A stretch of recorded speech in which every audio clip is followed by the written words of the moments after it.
Hello, everyone, and either welcome or welcome back to the Gender Libertarian Podcast. If you do like this, please rate, comment, and subscribe. You can find me on iTunes, Google Play, Stitcher, SoundCloud, Spotify, YouTube, and on my Patreon page. So, as I'm sure you can tell by the title of this episode, you have a pretty good idea what this is going to be about.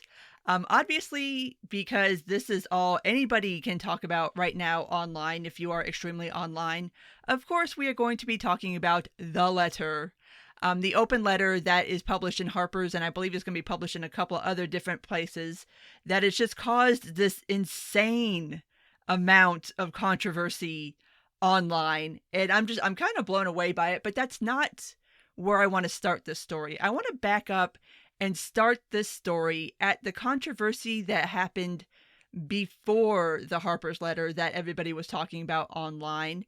And that is what ended up happening with the CEO of Away Luggage. Now, I'm going to go ahead and just like I'm going to do for the Harper letter, I'm going to read to you exactly what she said, because kind of the theme of this episode is going to be gaslighting and the amount of gaslighting that has been going on over the past couple of weeks about stuff that we all know to be true, but certain people want to insist is not real or doesn't exist, has been insane. And I will go ahead and warn you on this one. Not that I ever edit for language, but this one is probably going to be particularly ranty and expletive filled, so do not listen to this around your children. Don't ever listen to any of my stuff around your children, but definitely don't listen to this one. So anyway, Stephanie Correa, who was the CEO of Away Luggage, and then late last year, I believe, because I think all this went down in January-ish of this year, there was a piece released, and it's one of these pieces that people write now that, you know, it's about women CEOs or girl bosses or whatever, and kind of doing sort of a hit piece, basically, where you go and you're like, oh my God, look at this woman. She's a CEO, but she does CEO stuff. And sometimes she's not very nice. And sometimes she says mean things. And her employees, they just don't like it sometimes. And it's all very, very stupid, very salacious, very just dumb. Honestly, it's clickbait. It's what it is it's fucking clickbait. So anyway, I wanted to give you that backstory so you could understand kind of where Correa is coming from when she's making these statements. And the other thing that I want to emphasize before I read her statement is that this is not something that just came unprompted. She was doing, it looks like an IG story, Ask Me Anything. And so this was prompted by somebody asking her a question. So she's answering somebody's question. She's not just taking it upon herself to go on some rant against the media. Like, this is the question she was asked, and this was her answer. So here we go. The question was, in your opinion, why are women being targeted and who is doing the targeting? Her answer. A lot to unpack with this one. Here it goes. In yesteryear, if someone was interested in reading the news, they opened a paper newspaper and read whatever was in it that day. They didn't pick what news to read based on what was the most juicy or entertaining drama of the day, just what was printed there. Advertisers paid for ad space based on a consistent circulation. Journalists wrote about what was happening. Enter the internet and digital media. Now readers can pick which news to read. A lot of the digital media traffic is coming straight from social media. So the more juicy and shareable the article, the more views it gets. The more views it gets, the more the advertisers pay. With digital, every view is countable and every source of traffic is trackable. There are financial targets to hit, and the competition for those eyeballs is fierce. So now the incentive isn't to report what's happening, it's to write things that will be shared by people on social media. And several of these digital-only outlets have nearly non-existent editorial standards, especially the clickbaity ones. You know who you are. Side note, I could write a whole separate essay about how defamation lawsuits should be made easier to pursue now that misrepresentation is the business model of some outlets. Thankfully, there are a small number of people who are not deterred by these lawsuits. Those are the selfless contributors to society who we all should be thanking for the reason that there's a tiny shred of accountability. Okay, so this explains why unbalanced misrepresentative takedowns, they drive lots of social media sharing because they're juicy fodder for cancel culture. But why are women being targeted specifically? Because readers find their takedowns even juicier. Society expects women to be motherly and nurturing. Being tough and ambitious is a positive quality in a man, but icky in a woman. Remember when Hillary was judged harder for her email server than her opponent was for everything? by women too, and often especially. And for the question of who is doing the targeting, these business models exist in a system where more social shares equals more clicks equals more money. And thanks to society's inherent bias, people will share, click more if the target is a woman. The reporters who do these female founder hit pieces for these outlets are almost always millennial women, occasionally co-written or edited by millennial men too. My best guess on why that is older reporters were trained during the paper newspaper days of high journalistic standards and aren't willing to partake in this, while these younger reporters are willing to forego their personal ethics to advance their careers and profiles. That's my take on why women are being targeted and who is doing the targeting. Would love to hear other people's perspective too. Important postscript. I believe the overwhelming majority of journalists are dedicated and wonderful truth seekers who do an incredible public service for us all by investigating and reporting on important matters that we otherwise would never know. I know there are a few who are using the media platform that they have access to further their careers by knowingly misrepresenting female founders for clicks and their own profit/fame. Okay, first off, 0 lies detected. 0. What she said is not anything that anybody else hasn't said about clickbait culture and about cancel culture for years now. And quite frankly, she nails it. Yes, clickbait culture is real. Yes, a lot of these pieces are written because they do draw eyeballs. And yes, women on women shit is, we've been talking about this for decades. And I'll take it one step further, even though she kind of mentioned it in her piece. Every time you see one woman attacking another woman, there's some dumbass dude in the background cheering it on. Every damn time there is some dude back there. It's always that shit. Every time. But Taylor Lorenz screenshotted all this and tweeted about it, and this was her tweet. Steph Curry, the disgraced former CEO of Away Luggage Company, is ranting on IG stories about the media. Her posts are incoherent, and it's disappointing to see a woman who ran a luggage brand perpetuate falsehoods like this about an industry she clearly has zero understanding of. All right. This started a whole ass controversy that I won't bore you with going into the details on, but basically it started to highlight, first off, is Lorenz trying to say that clickbait culture ain't real? Because it is. It absolutely fucking is. Do not say that it's not, especially when your beat is the internet and social media. You know this for a fact. That's your job. And in fact, Lorenz's job specifically is writing and promoting this kind of shit. So first of all, no, don't say something ain't real. And don't say that somebody doesn't understand an industry just because they haven't worked in it. No. This whole thing spawned this whole internet fight over basically what amounts to there's a brewing war between media and tech firms. And a lot of this comes down to a lot of long simmering stuff. And I think it kind of all came to a head with the Slate Star Codex story. New York Times was going to write a story about the blog Slate Star Codex, and they were going to completely dox the man who wrote for it. He already had his first and middle name out there. He had specifically not had his last name out there because he is a practicing, I think, a psychologist. But obviously, for certain reasons, he didn't want his whole name out there because that would impact his day job. And also just, if somebody asks not to be put out there like that, I don't think that's an insane ask. So what he ended up doing was basically to kill the story. He killed the blog on the basis of, well, if the blog no longer exists, then there's no story, then I'm not going to get doxxed. And a lot of people got really pissed off at that, rightfully so. Because the New York Times tried to stand on this principle of, oh, well, this is what we do. We don't let people use half names or use pseudonyms or remain anonymous. And then a lot of people rolled up to point out that that's not the standard that they use all the time.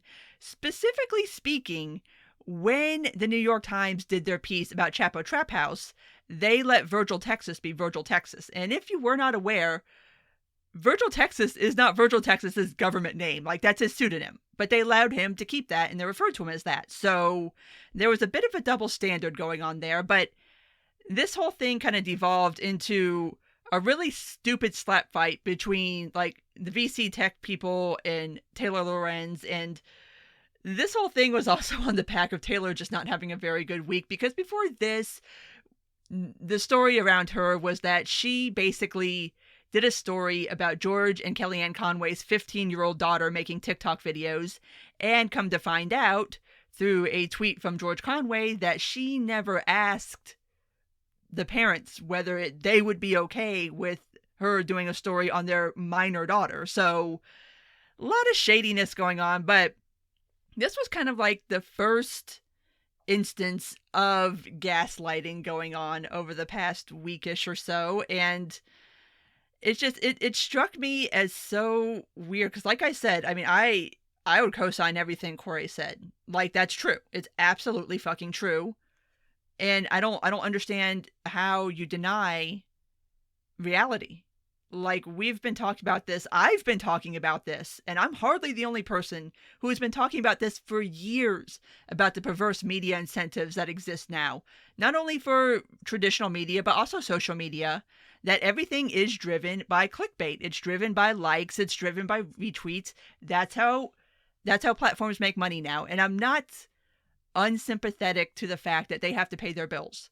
Like, I've discussed this before. I won't go into it again, but just the sheer fact that somebody in media whose whole beat is the internet wants to sit here and say that clickbait culture isn't real, I'm just like, no. And so basically she got kind of savaged for that, where everybody was pointing out, like, no, what she said was not incoherent at all. It's actually quite coherent and quite true. And even if you were somebody who felt differently, like, it's her opinion. Like, I mean, you can debate the opinion. There's not anything to debate here, but like, it was just a weird attack. And of course, so Corey is, I guess, no longer CEO of Away. It's kind of left up in the air as to when she would be stepping down. It was put as sometime this year. When she did this AMA, she was out on maternity leave, and her employees got mad that this was the thing that she was talking about now in the midst of protests and Black Lives Matter and everything else. Basically, they're like, why are you talking about the media right now when you should be talking about this other stuff? It's like, because she was asked a fucking question. I mean, like I said, she didn't do it out of the clear blue yonder. She was asked the question. She answered the question. And I wonder if Lorenz didn't do this, if she didn't like surface all this and put it all out there, if any of that would have happened. Like, would Corey still have her job? Like, it's just, oh my God. Anyway, so that was the first kind of thing that set me off this past week. Then we get to the letter. Before I get into discussing the letter specifically, I think a big problem with, well, if I'm taking this in a good faith sort of way, a lot of the problems that people are having with the letter and kind of misinterpreting or misconstruing what it is that it's trying to do and say is that people are not understanding what is meant when we say cancel culture. I thought we were all on board with understanding what cancel culture was. Apparently we're not. So I'm going to go ahead and take this moment to give what I think is a fairly good definition of what cancel culture is, so that going forward, you can understand what I mean and what I think most people mean when they use this term. All right. There's kind of two parts to cancel culture. The first one being when you decide that, well, I use like the royal you, I'm not saying you specifically, because I hope none of you would ever engage in this sort of activity. But when you decide that you want to take somebody down for whatever reason it is that you want to do it. And you know this, you've seen the thing where people go back through people's Twitter feeds or their Facebook feeds or their LinkedIns, or just wherever they can find. They go spelunking for data to use against a person, and no matter how old the data happens to be, you dredge it all up and you resurface it, which is the stupidest euphemism. Like it just magically floated to the surface. No, somebody went and looked for it, and then you drag it all up and you're like, here, look at what this person said 10 years ago. Oh my God, we have to get rid of them because they said a thing fucking forever ago.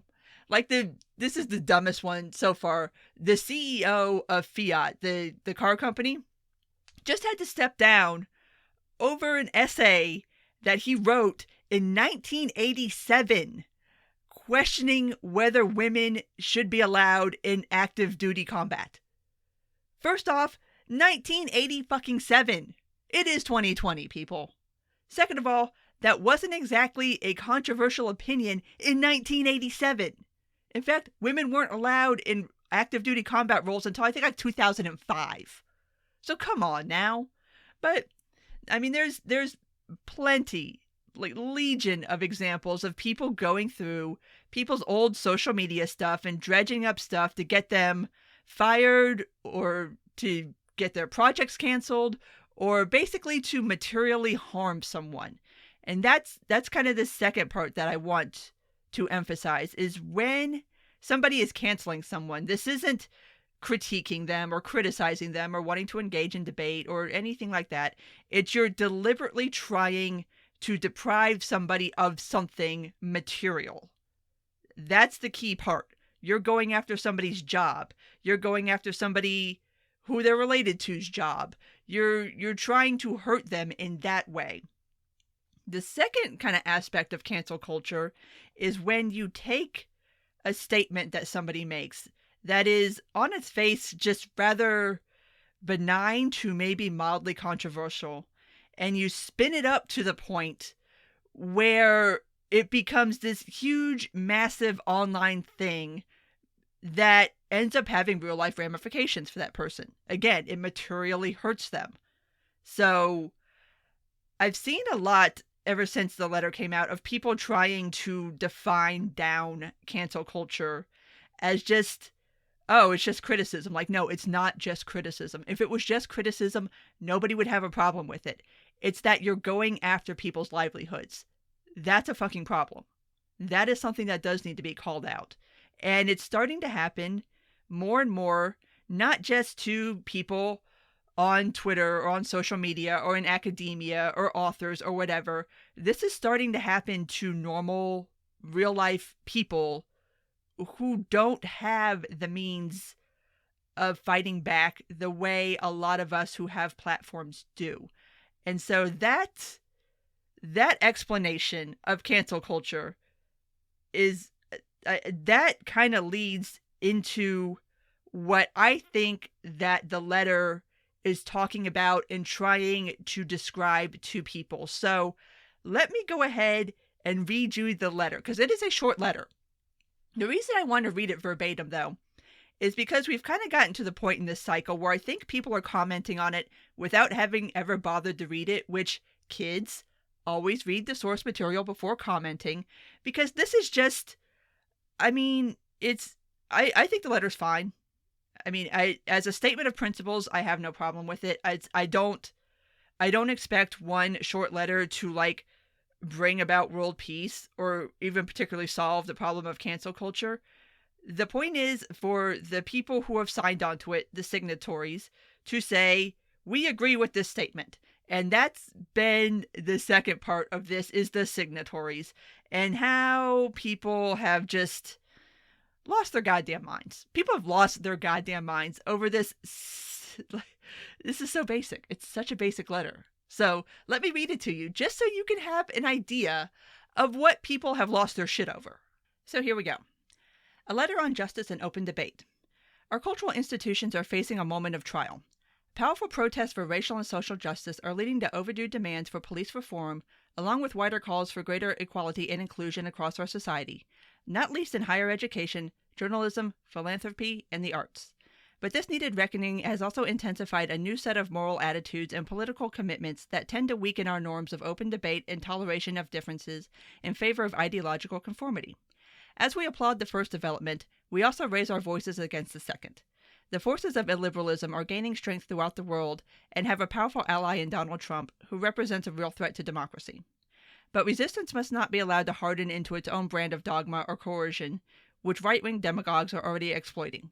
The democratic inclusion we want can be achieved only if we speak out against the intolerant climate that is set in on all sides. The free exchange of information and ideas, the lifeblood of a liberal society, is daily becoming more constricted. While we have come to expect this on the radical right, censoriousness is also spreading more widely in our culture. An intolerance of opposing views, a vogue for public shaming and ostracism, and the tendency to dissolve complex policy issues in a binding moral certainty. We uphold the value of robust and even caustic counterspeech from all corners.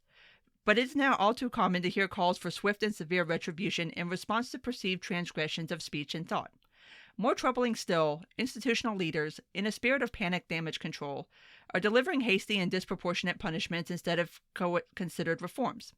Editors are fired for running controversial pieces, books are withdrawn for alleged inauthenticity, journalists are barred from writing from certain topics, professors are investigated for quoting works of literature in class, a researcher is fired for circulating a peer-reviewed academic study, and the heads of organizations are ousted for what are sometimes just clumsy mistakes.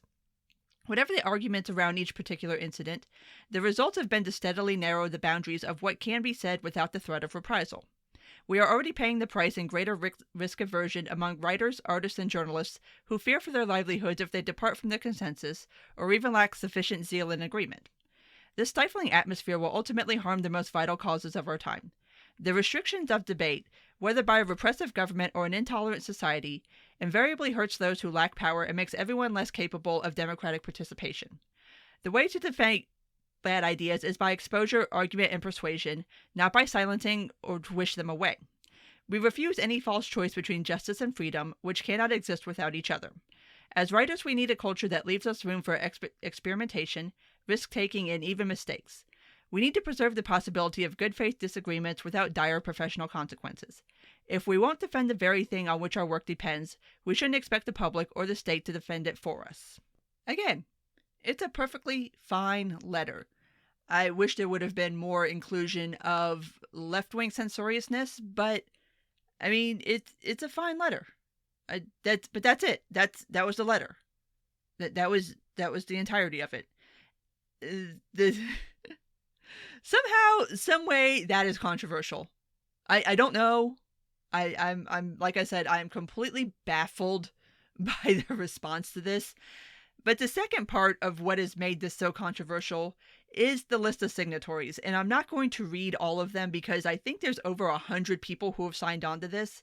But we're talking a very, very deep bench that kind of goes all the way across the ideological spectrum. I mean, you've got everybody from Noam Chomsky to Salman Rushdie. You've got Deidre McCloskey. You've got Anne Applebaum, Margaret Atwood, John McWhorter, Yasha Monk. I mean, David Brooks is here.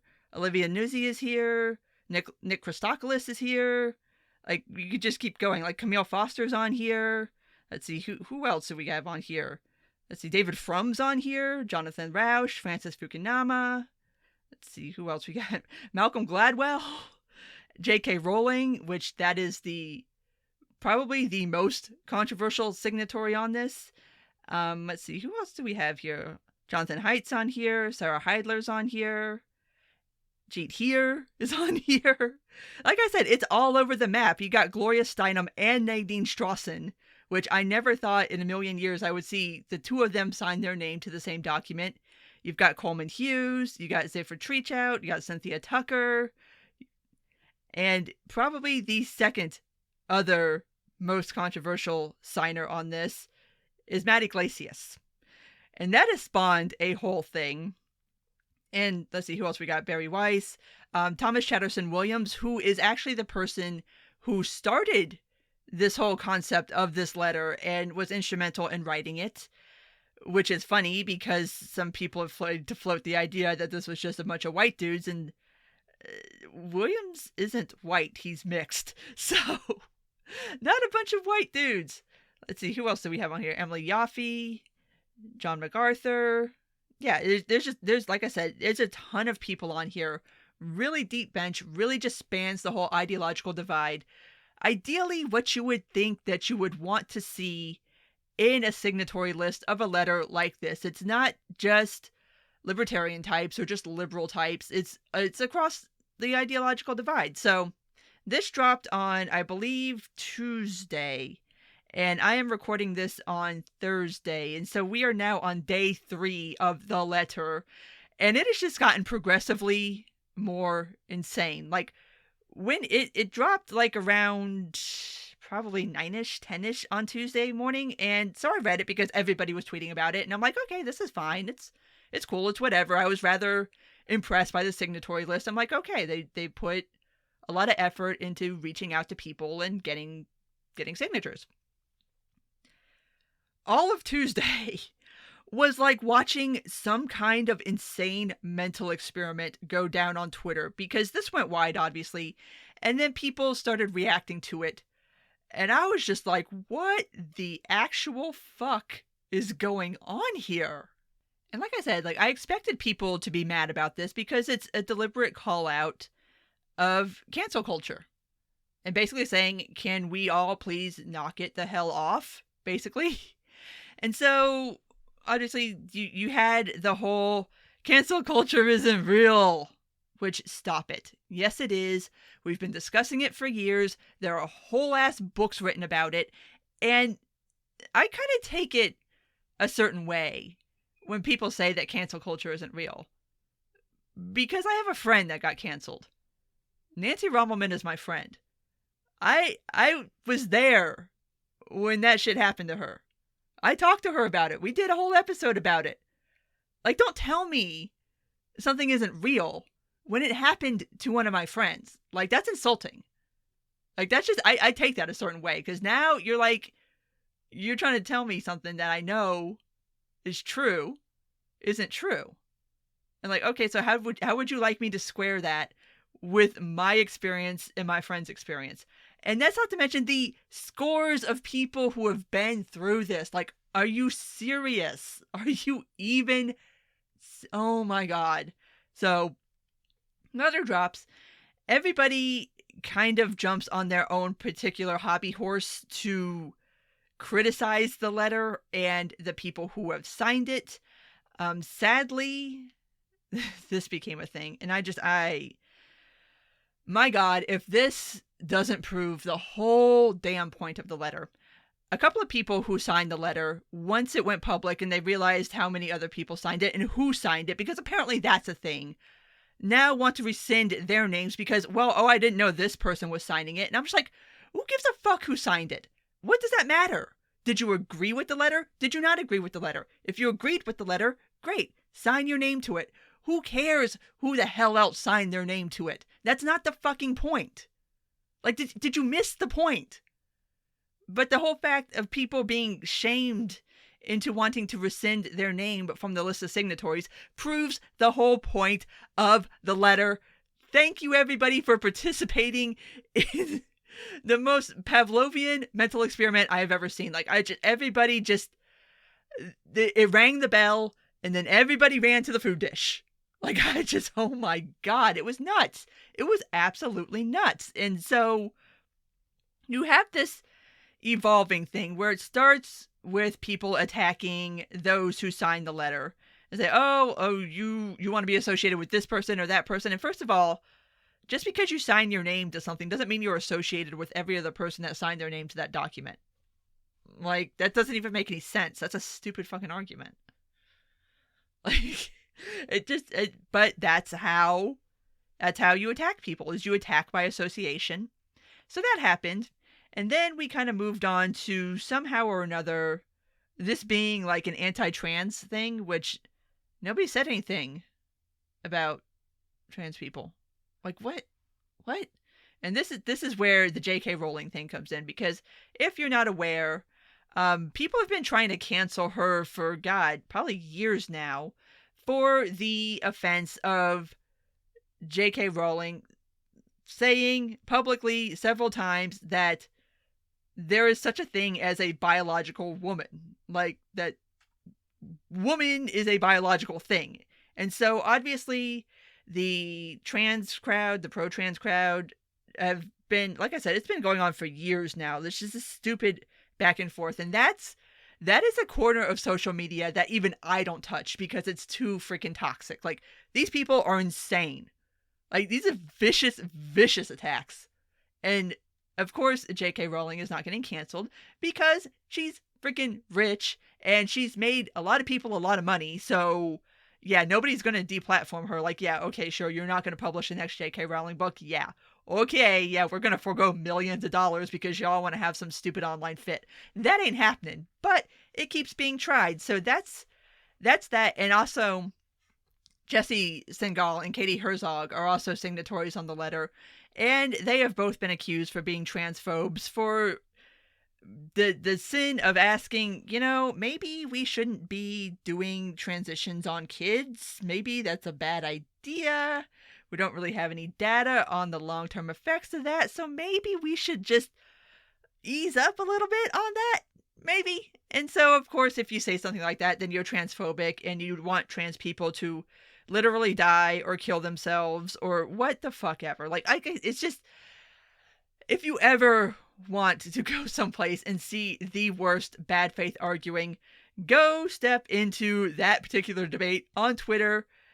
I mean, my God, the things that have been said about Jesse Singal that are just absolutely not true, but just keep getting flung out there. It's like, oh, how does he even? Like, I would just be like, you know what? Fuck all y'all. I'm leaving Twitter. But so there's that controversy. And then the other controversy that sprung up around Matt Iglesias being a signer on the letter. Obviously, this has not entirely gone down very well over at Vox with his coworkers. And so, this is just, in a way, I mean, I feel bad for Iglesias, which this is how bad this is. I feel bad for Matt Iglesias. You made me feel bad for Matt Iglesias. What the hell, man?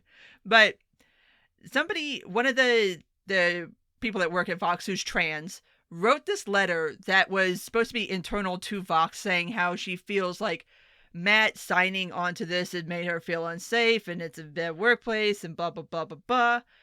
But she also posted it up on Twitter. Now, I don't know if I've ever done this on the pod. I know I've done it on Twitter, but here's the thing. For a lot of people who work in media and are also famous online, the personal brand takes precedent over everything. And I was kind of surprised that this is how this all went down, kind of large scale. And maybe I'll talk about that some other time, because I really thought that once internet famous people started working for legit outlets that their behaviors would change, and actually they haven't. They've gotten worse. So this gets posted out there. Again, this whole internal, because again, also, nobody can just handle their shit internally anymore because, again, the personal brand takes precedent over everything. So now any internal dispute that you need to have, you got to go let all of Twitter know that you're doing this so that you can get those likes and those clicks and those retweets. It's just like, can you people just handle things in private? Like, would it kill you? But the thing that really brought this to a head was yesterday. And that is when Ezra Klein decided that he was going to roll up and make a tweet. And let me read you the tweet. And then I'll read you Iglesias' response, which he afterwards deleted, but not before like everybody and their mom saw it. But on the backdrop of knowing that there is kind of this internal war going on at Vox over whether Iglesias should have signed the letter or not, or what the letter means, or how it should be interpreted, or blah, blah, blah, blah, blah. A lot of debates that sell themselves as being about free speech are actually about power. And there is a lot of power in being able to claim and hold the mantle of free speech defender. Now, actually, let me back up a second, because it was a day or two before this. Iglesias had said something on Twitter to the effect of not really tweeting about anything controversial anymore. And a lot of people side-eyed it, thinking that maybe he was told not to tweet about anything controversial anymore. So Klein made that tweet. Swears up and down that wasn't a subtweet. It was a subtweet. Like, stop it, dude. We all know who you were talking about. And these people are such damn vipers, man. Just fucking pit vipers. So he puts that out there. Everybody reads it exactly the way it should be read.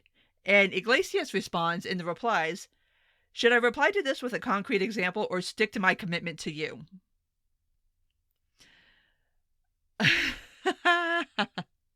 All right, I got respect for Iglesias for doing that, because you just completely busted out Ezra Klein in his replies and let everybody know that the whole reason you're not talking about something is because you were told not to.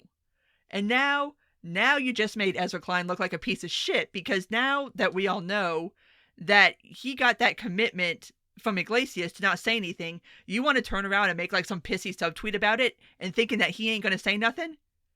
I respect Iglesias for standing up for himself and making that tweet. Like, bust him out, dude. But after that, of course, Ezra made a tweet about why I was not talking about my friend Matt Iglesias, and I would never try to get him fired over this. But dude left the subtweet up.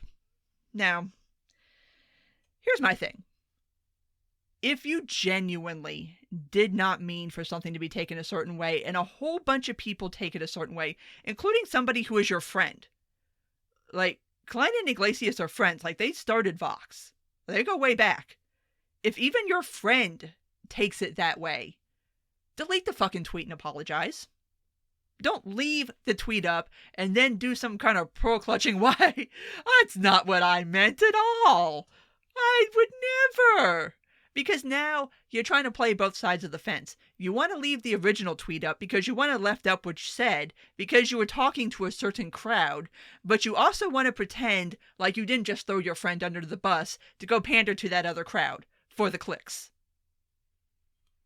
That's shady. That is some shady shit.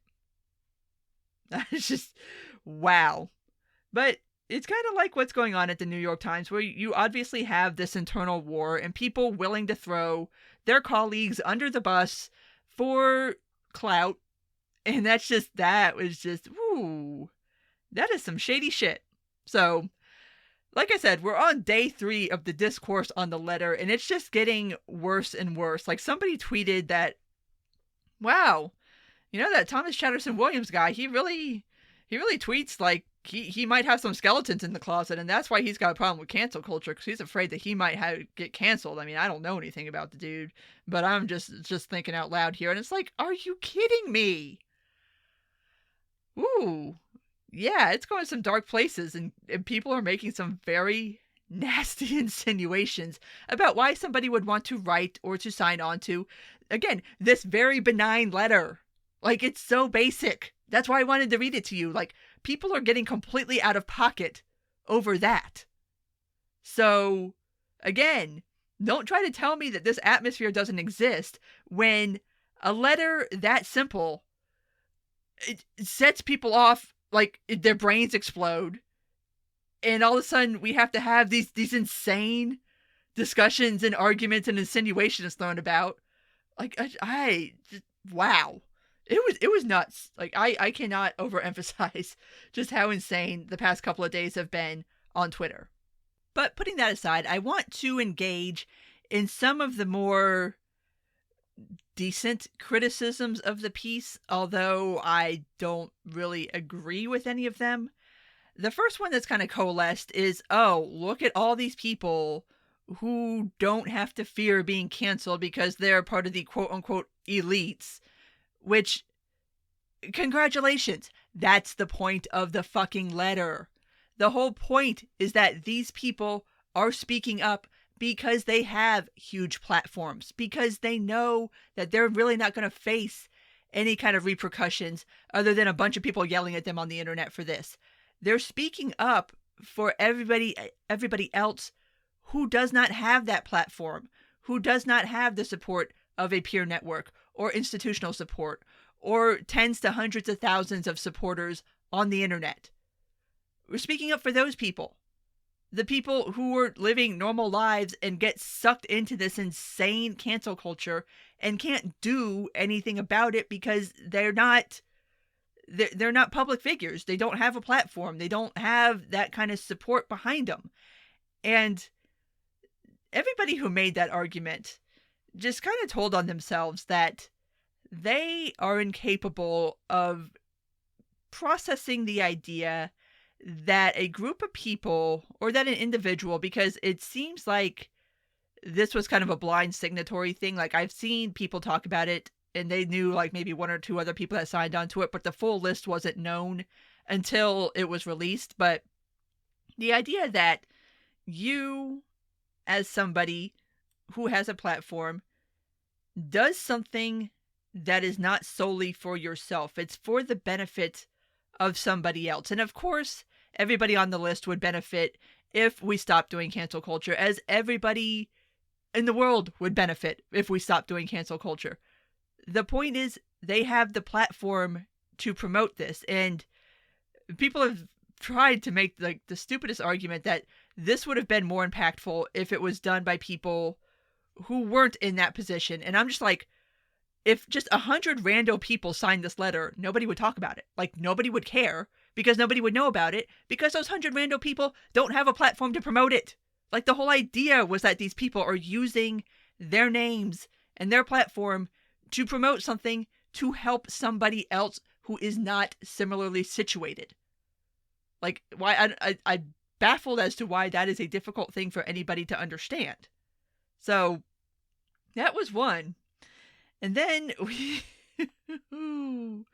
we started sliding into some really interesting excuses for why cancel culture is good, actually. The first one being, it's not bad. We're just holding people accountable for what they say.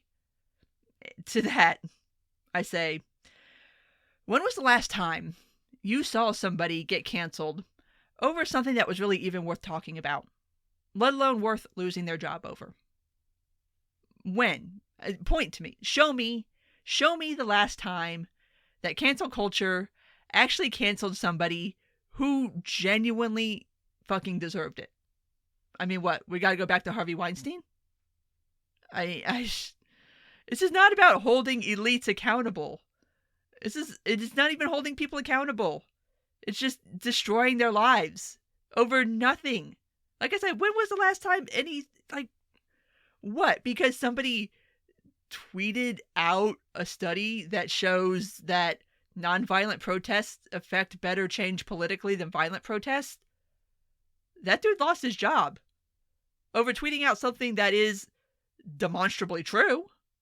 You may not like it, but it's true. Yasha Monk did a whole story the other day about normal people who got caught up in one of these canceling mobs and lost their job. Like this one guy who worked for an electrical company out in California got goaded into doing like the OK sign, which everyone knows is supposed to be a sign for white supremacy now, which no, it's not. That's the best 4chan troll ever because people believe it. But they took a picture of it and they got this dude fired because he sent it to his employer and made a big deal about it, and dude got fired. And then there's other stories like that. There's the Shore story about the data. There was another story about a man who basically just lost his business of 20 years because his daughter made some anti-Israeli posts, like anti-Semitic posts. But again, that's his 15-year-old daughter. Like, what? It's insane. Like, normal people are getting sucked up into this shit. And even going back to the example of Nancy, like, Nancy is a public person, but what ended up happening to her is because she said some things on her YouTube channel that people didn't like. They basically got her husband's business canceled. Like, what the fuck is wrong with you people? Like, yes, this is real, and yes, it happens to normal people now, increasingly. And that's what the letter is about. I mean, oh my God. Like, I'm still baffled how many people cannot just read this letter and interpret it. Like, why is everyone trying to make it about what it's not? The next one that popped up is, well, if we did something about at-will employment and we strengthened, employee protections in the United States, this kind of stuff wouldn't happen. No. You know what the solution is? Stop being a shitty person. Stop canceling people. Don't expect employers to change how they structure their employment relationships with their employees because you're an asshole and can't stop canceling people. Stop canceling people. That's the fucking answer.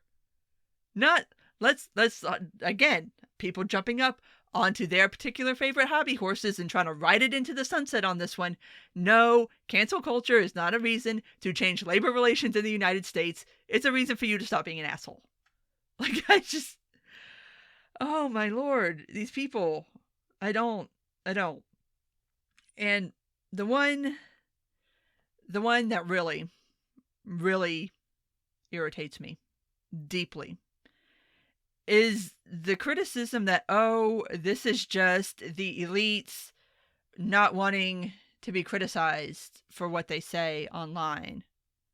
First off, read the fucking letter. Read it again.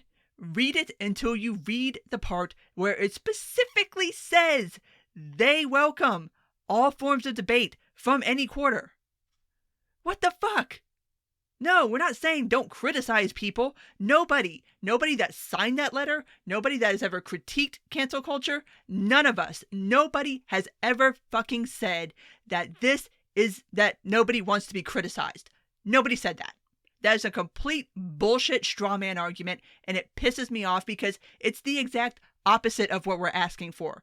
What we want instead of cancel culture is debate. If you want to criticize us, criticize us. If you want to debate us, debate us. Cancel culture is not criticism. It's not debate. It's shutting somebody down because you're too much of a chicken shit to criticize or debate somebody. That's what it is. So don't sit here and say it's because a bunch of people don't want to be held responsible for what they said. Not a damn person on that letter would have any problem being held responsible for anything they said online. If you wanted to step to them, do it. They will take you on. Any of us will. Don't fucking get people fired. Don't try to come at people's jobs. Don't try to come at people's families. Come at the person that you want to come at. And do it. Go ahead. Debate somebody. Criticize them. That's not what cancel culture is. And that's why I wanted to define it earlier so that everybody can kind of understand what it is and what it's not. It's not saying that nobody wants to be criticized. And kind of the second argument that goes along with that is like, oh, cancel culture is it's just shaming people. And, there's a spot in society for just shunning and shaming people for saying things that are out of bounds, which if that's an argument you want to make, sure. And this also goes to the free association argument. If you see something, you hear something, somebody says, and you decide you don't want to associate with them, fine. Don't associate with them. That's all you. Brilliant. That's not what cancel culture is. Freedom of association does not mean that because somebody says something you don't like, you try to materially harm them. That's not, no. You're still associating with that person. First of all, you're associating with that person to the point that you're trying to ruin their life. That's not associating with someone. You're doing it wrong. Like, oh my God. The amount of people trying to make excuses for cancel culture has just been insane. It's been absurd. Ooh, yeah, it's just, it makes me mad. Because a lot of people are purposely misconstruing the point that everybody who has a problem with cancel culture is trying to make. And that is that we want more debate. We want more speech. And I've said this on several occasions in kind of the frame of discussing people being deplatformed, where it is my opinion that if somebody is an asshole, I want them to be an asshole in as big a platform as humanly possible so that everybody can see it and then do their free association and say, you know what? I want nothing to do with that person. I've been advocating that. That's not what cancel culture is. I mean, if you could just do that and then just leave the person alone, cool, fine. I'd be like, okay, I don't like what this person has to say, so I'm not following them on Twitter, or I'm not watching their YouTube videos, or I'm not reading their Facebook posts, or whatever, and then just keep it moving. We wouldn't have a problem. The problem is you don't keep it moving. You then take it upon yourself to be like, I have to make this person go away. That's the problem. You don't have the right to do that. Like, I don't know how else to explain this. I thought rational adults could figure this out, but apparently we don't do rational adulting anymore. It's just the utter and complete straw manning of that argument. Oh my God. Just ask anybody. Ask anybody who has ever argued about any of this. Like, it's that's all we wanted was an argument. That's it. That's all we want is a debate. And y'all can't even manage that. Like, goddamn. And then there's the 1A / free speech argument, which again is another straw man. First of all, this has nothing to do with 1A. I have drawn very bright, shiny lines, honestly, when I talk about like social media censorship and stuff like that, between 1A and free speech. 1A pertains strictly to Congress. Free speech kind of pertains to everything else. But this isn't even a free speech issue because people are trying to make it out to be like, oh, well, you just don't want these people to say anything at all. Nobody said that. Nobody fucking said that. If you want to be critical of somebody, go for it. You can be critical of somebody. That's not the problem that we have. We're not saying that you can't be critical of someone. We're not saying that you can't publicly criticize someone. We're saying, hey, don't dox that person. Or hey, don't get them fired from their job. It's not to say that you can't be like, that person's a dick. Go for it. Say it. But there's just that willful misconstruing of what we mean when we say cancel culture. And it's annoying. It's quite frankly annoying because you're diminishing a problem that is starting to happen more and more to regular people who don't have the means to fight back. And that was the whole point of this letter. So, yeah. But to wrap it all up, because I wanted to start with clickbait culture and then move to cancel culture, because first of all, it's just anybody who says that either one of those two things is gaslighting the fuck out of you. They exist. They both exist. And the point of why I wanted to talk about both of them is that they feed off of each other. In order to have cancel culture, you have to have clickbait culture. If you cancel somebody in the forest and nobody hears it, did you actually cancel them? No, because nobody knows what you did. It requires that sort of clickbait culture. And it's not just in media, it's in social media too, where you do these things for the likes and the retweets and all the attention and all the light and all the heat. And that's how you cancel someone. Like it can't just be one person. It has to be a whole mob of people. And so you do it for the clout. Like that's what it's done for now. Like you do it for the attention. You do it for the likes and the retweets.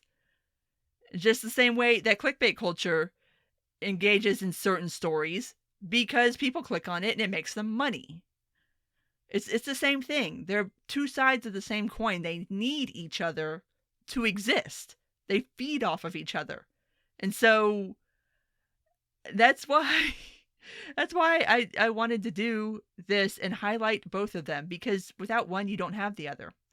And I don't know how you fix one without fixing the other. Because as long as the incentives exist for people to act the way they do, people will keep acting the way they do. I mean, we're humans. This is what we do.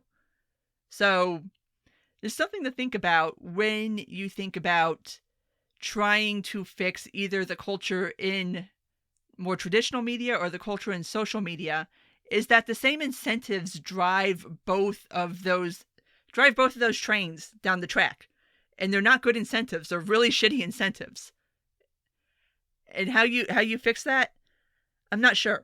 But we need to, because this is no way to keep going forward. Like, we can't keep doing this to each other. It's not right. It's not fair. It's getting people sucked into stuff that, I don't even know how, like, a normal, not extremely online person would feel knowing that there was an online mob out to get them. Like, they would probably be confused as hell and be like, what? Wait, who? And where? What? What? But here we are, and this is happening. And don't say it ain't. It clearly is. And everybody who tries to tell you that it isn't real or that it's not that big a deal is somebody who wants to actively maintain the practice and uphold it so that they can keep using it. And that's it. Like, I don't know what else there is to say about that. Other than people are gaslighting the fuck out of you if they say that it ain't real, because it's real. So, wanted to cover all that. So at this point, I'm going to go ahead and wrap this up. If you did make it this far on this one, thank you for listening. And if you do like this, please rate, comment, and subscribe. You can find me on iTunes, Google Play, Stitcher, SoundCloud, Spotify, YouTube, and on my Patreon page. Take care, and until next time.